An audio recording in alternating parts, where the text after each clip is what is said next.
At 07:45 on the morning of February 20th, 1944, Oberstleutnant Egon Mayer climbed into the cockpit of his Focke-Wulf 190 at Beaumont-le-Roger airfield in France. He was the commander of Jagdgeschwader Two, one of Germany's most elite fighter wings. With 102 confirmed victories, all on the Western Front, Mayer had perfected the head-on attack against American heavy bombers. He had pioneered tactics that minimized exposure to defensive fire while maximizing kill probability. He had survived 3 years of combat when most pilots died within months. On this morning, he expected another routine interception. American bombers would penetrate into Germany. German fighters would wait beyond escort range.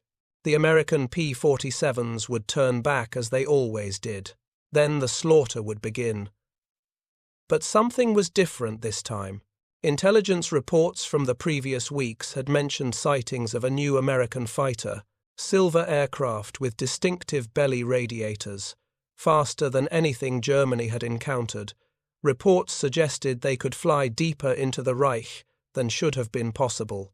Mayer had dismissed these reports as exaggerations. Damaged aircraft gliding after being hit over France. Isolated incidents. Not a systematic capability. He was wrong. What happened in the next week would kill him, destroy hundreds of his comrades, and shatter every assumption the Luftwaffe held about the air war over Germany. The American P-51 Mustang had been operational in Europe since December 1943, but in limited numbers. The 354th Fighter Group flew the first escort missions, reaching targets in northern Germany that had previously been beyond fighter range. German intelligence noted these missions but concluded they were anomalies. The calculations seemed clear. A single-engine fighter could not carry enough fuel to escort bombers to central Germany and return. The laws of aerodynamics and fuel consumption made it impossible. German engineers examined every captured Allied fighter. They calculated range based on known fuel capacity and engine consumption rates. The P-47 Thunderbolt could reach perhaps 400 miles with drop tanks. The P-38 Lightning might stretch to 450 miles. Neither could escort bombers to Berlin, to Leipzig, to the industrial heart of Germany. The Luftwaffe's entire defensive strategy depended on this limitation. If you're enjoying this deep dive into the story, hit the subscribe button and let us know in the comments from where in the world you are watching from today. German fighter controllers positioned their squadrons at the exact points where American escorts would be forced to turn back due to fuel limitations. They tracked escort ranges meticulously. They knew to the minute when P-47's would have to abandon the bombers. They planned their attacks accordingly. This system had worked for 2 years. It inflicted catastrophic losses on unescorted American bombers. In October 1943, 60 B-17's were destroyed in a single raid on Schweinfurt. 8 months earlier, Bremen lost 16 bombers. Stuttgart lost 23. Every deep penetration raid beyond escort range resulted in losses the Americans could not sustain. The bombing campaign was failing because German fighters dominated the airspace beyond where American escorts could reach. Then, in January 1944, the United States 8th Air Force began converting fighter groups from P-47's to P-51 Mustangs at an accelerated pace. The 4th Fighter Group, one of the most experienced units in the theater, received its Mustangs in late February with virtually no transition time. Colonel Donald Blakesley told his pilots to learn the aircraft on the way to the target. There was no time for extensive training. The invasion of Europe was being planned for June. Air superiority had to be achieved first. That meant destroying the Luftwaffe, and destroying the Luftwaffe meant forcing it into combat where American fighters could kill German pilots faster than Germany could train replacements. The P-51 made this strategy possible. With 2 external drop tanks and a fuselage tank behind the pilot, the Mustang could fly over 800 miles from its base, fight for 20 minutes, and return home. Berlin was 600 miles from England. Every target in Germany was now within reach of continuous fighter escort. Major General James Doolittle, who took command of the 8th Air Force in January 1944, understood exactly what this capability meant. He changed fighter escort doctrine immediately.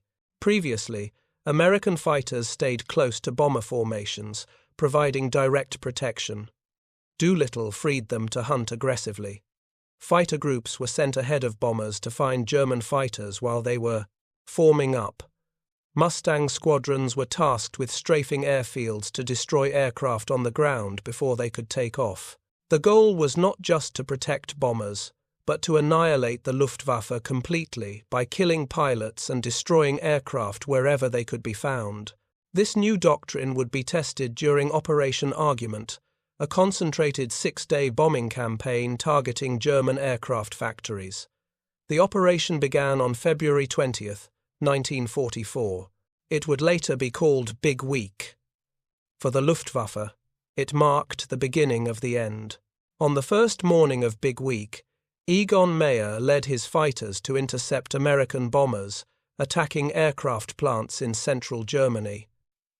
The mission followed familiar patterns initially. Over 1,000 American bombers crossed into German airspace, their formations stretching 70 miles across the sky. P-47. Thunderbolts escorted them to the German border, then turned back as fuel ran low. Mayer positioned his squadron to attack the now vulnerable bombers. His pilots formed up in their standard approach. They would dive through the bomber formations from head-on at high speed, firing their 30mm cannons, then break away before the defensive gunners could track them effectively. It was the tactic Mayer had perfected over 2 years of combat. Then the silver fighters appeared. Mustangs, dozens of them, at altitude, deep inside Germany, exactly where German intelligence said they couldn't be. Mayer broke off his attack on the bombers and engaged the escorts. His pilots fought desperately. They shot down several Mustangs, but more kept coming. The Americans had numbers, position, and crucially, fuel. They could stay and fight. German fighters that tried to disengage were pursued. Those that tried to attack the bombers were intercepted by fresh Mustang flights arriving from altitude. The engagement lasted nearly 30 minutes. When it ended, Jagdgeschwader Two had lost 11 aircraft, 8 pilots killed, 3 captured. They had destroyed perhaps 4 bombers. The exchange rate was catastrophic. Before the P-51, German fighters destroyed 3 or 4 bombers for every fighter lost. Now they were losing nearly 3 fighters for every bomber they shot down. At that rate, the Luftwaffe would be ground down through attrition in months. Mayer landed at Beaumont-le-Roger with bullet holes in his rudder. He gathered his surviving pilots and told them what he had seen. The Americans had solved the range problem. The Mustangs could go anywhere. There was nowhere left to hide. Every target in Germany could now be bombed in daylight with fighter escort. The Luftwaffe would have to defend everywhere at once, spreading their forces impossibly thin, fighting an enemy with overwhelming numbers and unlimited fuel. The strategic equation had changed fundamentally, and it had changed in a single morning. The next day, February 21st, the pattern repeated. Over 900 American bombers struck aircraft factories at Brunswick, Diepholz, Acme, and other targets across northern Germany. Escorting them were nearly 800 fighters, including over 300 P-51 Mustangs. The Luftwaffe scrambled everything available. Nearly 400 German fighters took to the air. They attacked the bomber formations with desperate fury. They shot down 19 bombers. The American escorts shot down 65 German fighters. 65. In a single day.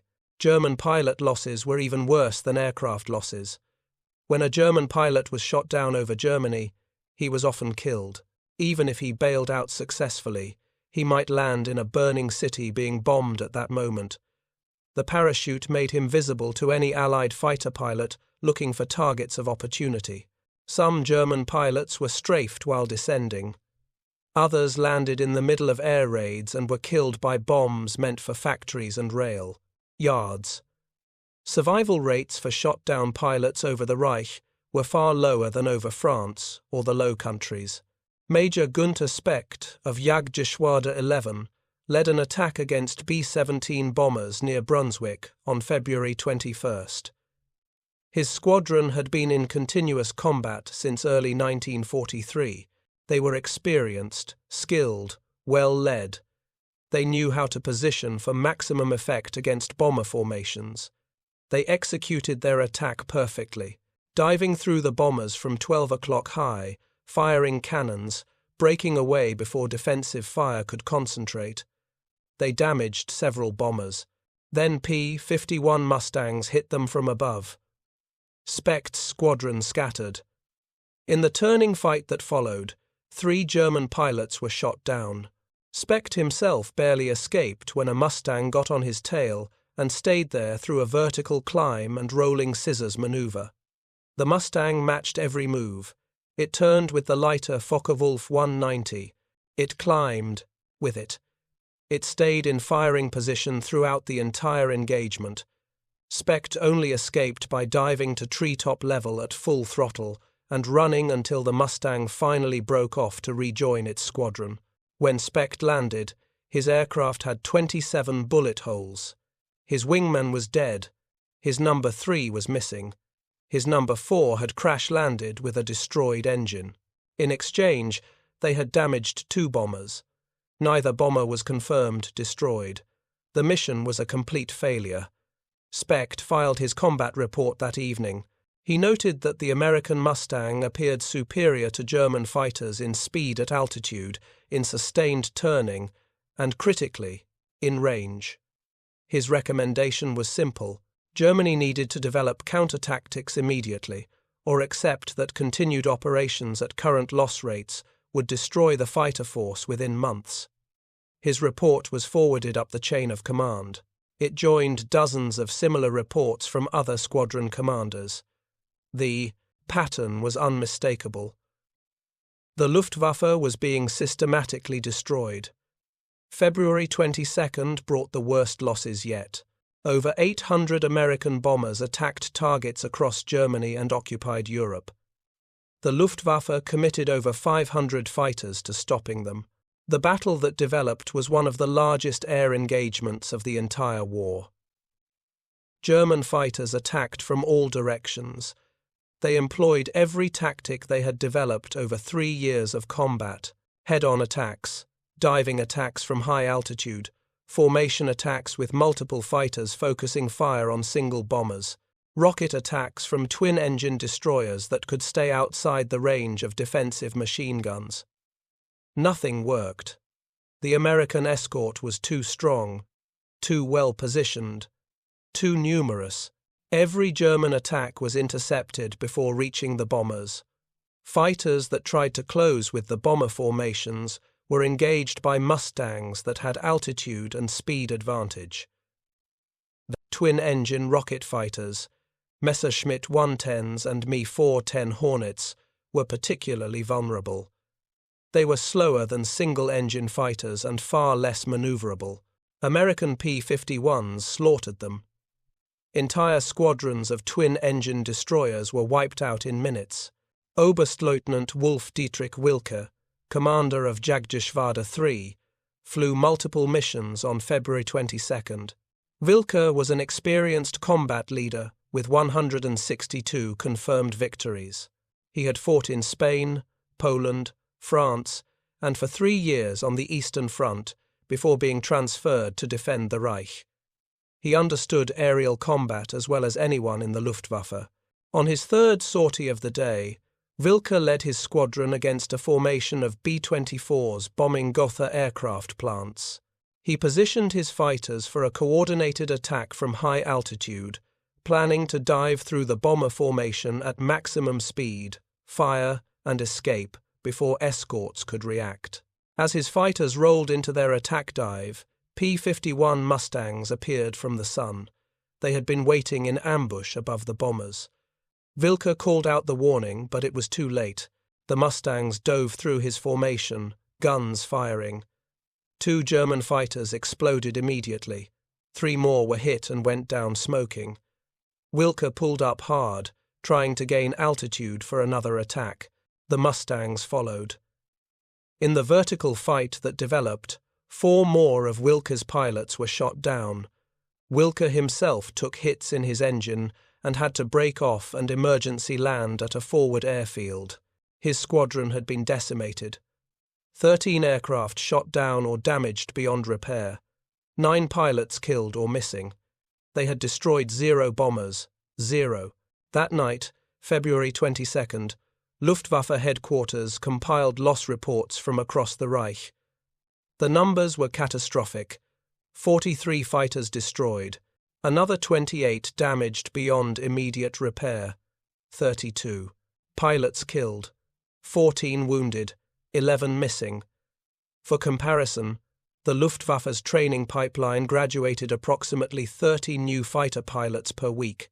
A single day of operations during Big Week was consuming more than a week's worth of pilot production. And these weren't just any pilots being killed. These were experienced combat veterans, squadron leaders, flight commanders, pilots with dozens or hundreds of missions, men who had survived for months or years when the average new pilot lasted 5 missions.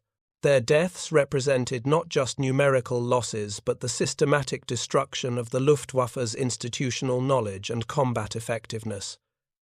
February 23rd brought a continuation of the slaughter. Over 900 American bombers struck targets across Germany. The Luftwaffe scrambled nearly 400 fighters. By this point, German pilots understood they were facing something unprecedented. The Americans had achieved continuous fighter escort across all of Germany. There was no safe zone beyond escort range, nowhere to position fighters where they could attack bombers without fighting through escort screens. The old doctrine was dead, but the Luftwaffe had no new doctrine to replace it. Fighter commanders improvised desperately. Some tried massing large formations of 50 or more fighters to overwhelm local escort superiority through numbers. This failed because the formations took too long to assemble, and American fighters attacked them while they were still forming up. Other commanders tried using small groups of 2 or 3 fighters to make quick hit-and-run attacks. This failed because the small groups couldn't inflict enough damage on bomber formations to justify the losses from escort interception. Hauptmann Otto Stamberger of Jagdgeschwader 26 tried a different approach on February 23rd. He positioned his squadron at very high altitude, above 30,000 feet, hoping to dive on bombers from above and use gravity to build enough speed that escorts couldn't catch them before they escaped. The tactic worked initially. Stamberger's pilots dove on a formation of B-17s, achieving complete surprise. They destroyed 3 bombers in the first pass. Then P-51 Mustangs dove after them. The Mustangs were faster in the dive than the German fighters. They caught Stamberger's squadron at 20,000 feet and engaged them in a turning fight. The engagement lasted 8 minutes. When it ended, 6 of Stamberger's pilots were dead. 3 more had bailed out. Stamberger himself had 64 bullet holes in his aircraft. He described the Mustang's performance in his combat report as superior to German fighters at all altitudes and in all aspects except possibly roll rate at high speed. He noted that his pilots could not escape the Mustangs even when diving at maximum speed.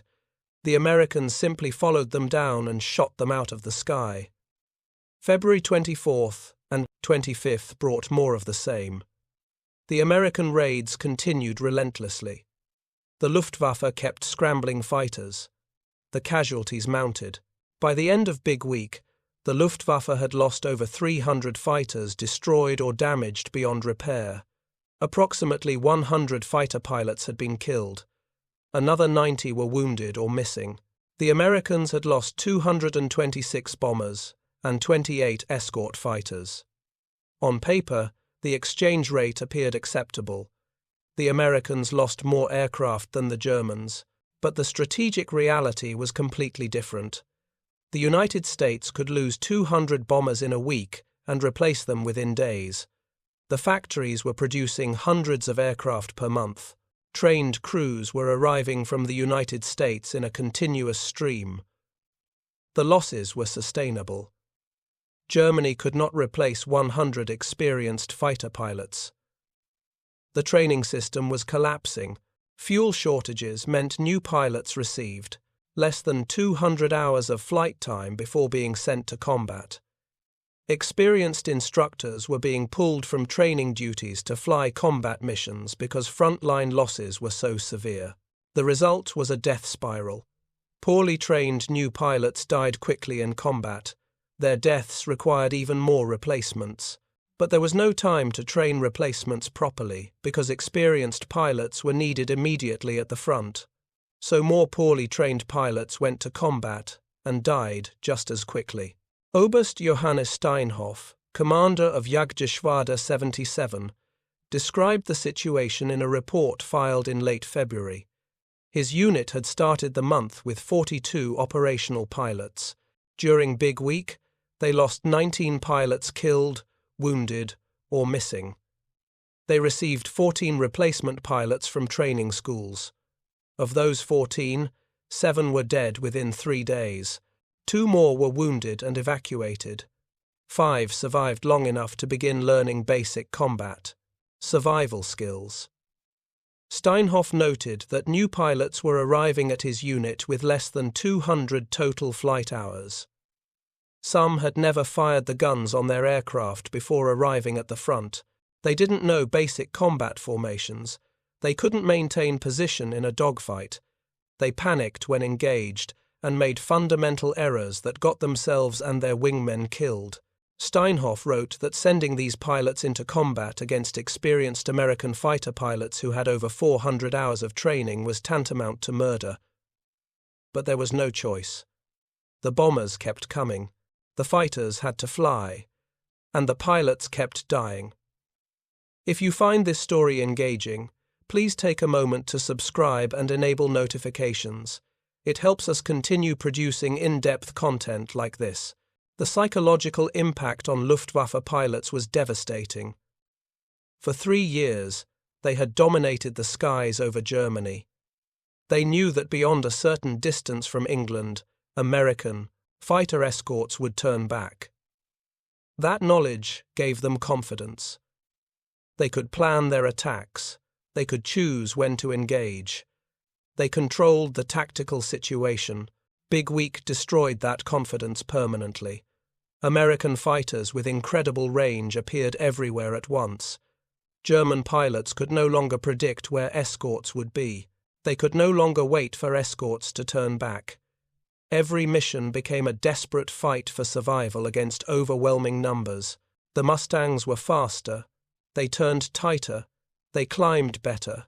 And most critically, they never ran out of fuel and left. They stayed and fought until the German fighters were destroyed or driven off. Then they strafed airfields on the way home, catching German fighters on the ground during takeoff and landing when they were most vulnerable. Major Gerhard Barkhorn, one of Germany's highest-scoring aces with over 300 victories, described his first encounter with P-51 Mustangs in early score, March 1944. Barkhorn had spent 2 years on the Eastern Front, where he had achieved most of his victories against Soviet aircraft. He was transferred to defend the Reich in late February. His first mission over Germany was a shock. He led his squadron to intercept B-17's, bombing Berlin. The formation was protected by what appeared to be over 100 escort fighters. Mustangs, Thunderbolts, Lightnings, all at altitude, all positioned perfectly, all aggressive. Barkhorn tried the standard approach. Climb above the bombers, dive through the formation at high speed, break away and climb for another attack. The Mustangs hit his squadron during the climb. They had altitude and speed advantage. Barkhorn's pilots scattered. In the chaos that followed, 3 were shot down. Barkhorn himself was engaged by 2 Mustangs that stayed on his tail through every evasive maneuver he attempted. He dove, climbed, rolled, turned. The Mustangs matched everything. They fired, repeatedly. Barkhorn took hits in his wing and fuselage. Only his extreme skill and experience allowed him to survive. He finally escaped by diving to ground level and flying at maximum speed through a valley, using terrain to break the pursuit. When he landed, he told his ground crew that the air war in the West was completely different from the East. The Americans had better aircraft, better training, better tactics, and most importantly, overwhelming numbers. Germany was losing, and there was nothing the Luftwaffe could do to stop it. The week after Big Week brought continued losses. March 1st, a raid on Stuttgart. 37 German fighters shot down. March 2nd, Egon Mayer was killed. The commander of Jagdgeschwader Two, 102 victories, shot down by a P-47 Thunderbolt near Montmedy. He was 26 years old. His death shocked the entire Luftwaffe. Mayer had been one of the most skilled and experienced fighter leaders in the service. If someone of his caliber could be killed, no one was safe. March 4th, the first major American raid on Berlin with full fighter escort. Over 600 bombers attacked the German capital. Escorting them were 174 P-51 Mustangs that flew the entire 1,100-mile round trip. The Mustangs fought German defenders over the heart of the Third Reich. They shot down 16 Luftwaffe fighters and lost 4 aircraft. For German pilots, who had been told repeatedly by their intelligence officers that no American fighter could reach Berlin, the sight of silver Mustangs circling above the Brandenburg Gate was definitive proof that everything they had been told was wrong. The strategic bombing campaign could now continue indefinitely. Every target in Germany was vulnerable. The Luftwaffe could not stop it. March 6th brought another raid on Berlin. This time over 800 bombers attacked with more than 900 escort fighters. The Luftwaffe scrambled over 350 fighters to defend the capital. What followed was one of the largest air battles ever fought over Europe. German fighters threw themselves at the bomber formations with desperate fury. They tried every tactic they had developed over 3 years of war. Mass attacks with 50 or more fighters concentrating on a single bomber group. Small, fast attacks by individual flights trying to break up bomber formations. Attacks from above, below, head-on, from the sides. The Americans overwhelmed them all. The escort was too strong. The Mustangs were positioned perfectly at all altitudes. Every German attack was intercepted before reaching the bombers. Fighters that tried to escape were pursued and shot down. The battle raged for over an hour. When it ended, the Luftwaffe had lost between 66 and 81 fighters, according to German loss records. American wartime claims were higher, but included multiple pilots claiming the same aircraft. 69 American bombers were shot down. 11 American fighters were lost. The exchange rate was unsustainable. Germany lost nearly as many fighters as bombers shot down. At that rate, the Luftwaffe would be destroyed within months. March 8th brought the death of another ace, Oberstleutnant Wolf Dietrich Wilke, commander of Jagdgeschwader 3, 162 victories. He was shot down near Braunschweig, possibly by Captain Don Gentile of the 4th Fighter Group. Wilke was 31 years old. He had survived 5 years of combat, from Spain through Poland, France, the Eastern Front, and finally the defense of the Reich. The Americans killed him in his 733rd mission. 2 days later, March 10th, Major Hans Philipp was killed. Philipp commanded Jagdgeschwader 1 and had 206 victories. He was shot down by American bombers' defensive fire during an attack on a formation over Brakel. He was 28 years old. The deaths of Mayer, Wilke, and Philipp in a 10-day period shocked the Luftwaffe. These were not novice pilots. These were the best commanders Germany had. Squadron leaders with hundreds of missions and dozens or hundreds of victories. Men who had survived years of combat through a combination of skill, experience, and luck. If they could be killed in the space of 2 weeks, what hope did the average pilot have? The answer was none. By the end of March 1944, the Luftwaffe had lost 561 fighters and approximately 200 pilots killed or missing. April brought worse. By May, the loss rate had accelerated to the point where the fighter force was losing 25% of its pilots every month. The training pipeline could not keep up. New pilots arrived at frontline units with less than 150 hours total flight time. Some had never seen combat before their first mission. They faced American pilots with 400 hours of training and, increasingly, months of combat experience. The skill gap was enormous. The outcome was predictable. New German pilots survived an average of 5 missions before being killed or wounded. 5 missions. Then they were dead. The Luftwaffe's fighter force was being systematically annihilated, and the cause traced directly to a single factor: the P-51 Mustang's range. Because American escorts could now reach any target in Germany, the Luftwaffe had to fight everywhere at once. Because they had to fight everywhere, they couldn't concentrate forces at any one point. Because they couldn't concentrate, they were always outnumbered locally, even when they had reasonable numbers overall. Because they were outnumbered, they lost every engagement. And because they lost every engagement, their pilots died faster than they could be replaced. Between February 20th and the end of March 1944, approximately 300 Luftwaffe pilots were killed over Germany and occupied Western Europe. 300 pilots in 6 weeks. The title of this video references this brutal period. The losses weren't spread evenly. They were concentrated among the most experienced pilots, squadron commanders, flight leaders, aces with dozens or hundreds of victories.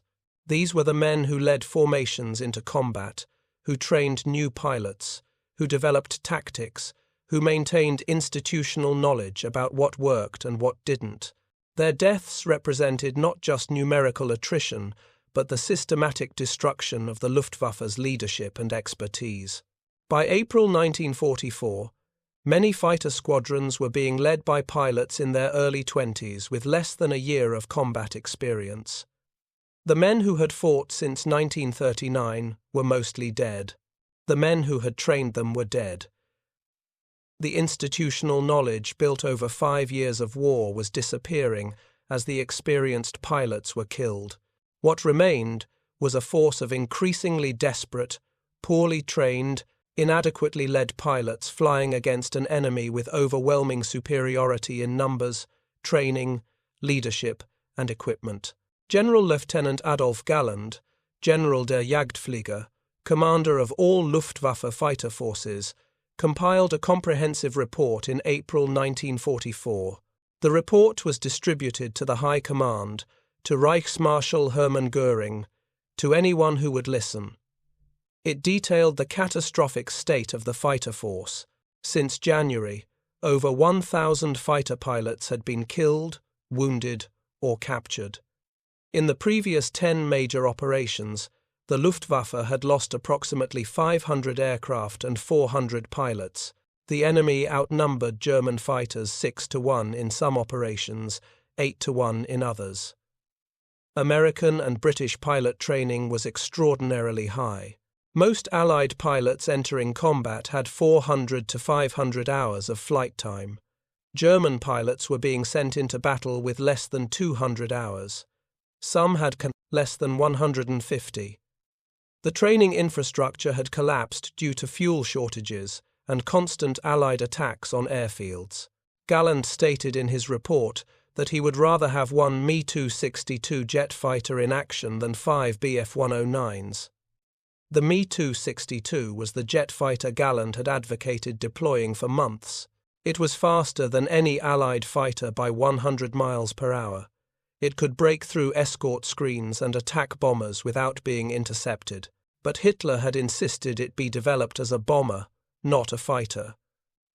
Precious months had been wasted converting it to carry bombs instead of maximizing its potential as an interceptor. Gallen's report received no meaningful response. Goering refused to acknowledge the crisis. The Air Ministry issued directives calling for improved morale and more aggressive tactics. Nobody addressed the fundamental problem that German pilots were outnumbered, outproduced, and increasingly outmatched by better-trained Allied opponents flying superior long-range fighters. The war was lost. It would take another year for the final surrender, but by April 1944, the outcome was no longer in doubt. The Luftwaffe could not regain air superiority over Germany. Without air superiority, the strategic bombing campaign would continue destroying German industry. Without industry, the Wehrmacht could not sustain operations on multiple fronts. Without the ability to sustain operations, Germany would eventually be crushed between the advancing Soviets from the east and the Western Allies from the west. The P-51 Mustang's range had made this inevitable. By allowing American bombers to strike any target in Germany with continuous fighter escort, the Mustang eliminated Germany's ability to defend its industrial base. The factories that produced tanks, aircraft, ammunition, fuel were systematically destroyed. The transportation networks that moved supplies to the front were bombed into ruins. The synthetic fuel plants that kept German vehicles and aircraft running were obliterated. By the time of the Normandy invasion in June 1944, the Luftwaffe could barely contest Allied air superiority. On D-Day, June 6th, the Luftwaffe flew approximately 319 sorties. The Allies flew over 14,000. The disparity was so complete that many Allied soldiers didn't see a single German aircraft during the first week of the invasion. The few German pilots who did attempt to attack the invasion fleet faced overwhelming anti-aircraft fire and swarms of Allied fighters. Most didn't survive. The Normandy campaign marked the final collapse of Luftwaffe effectiveness in the West.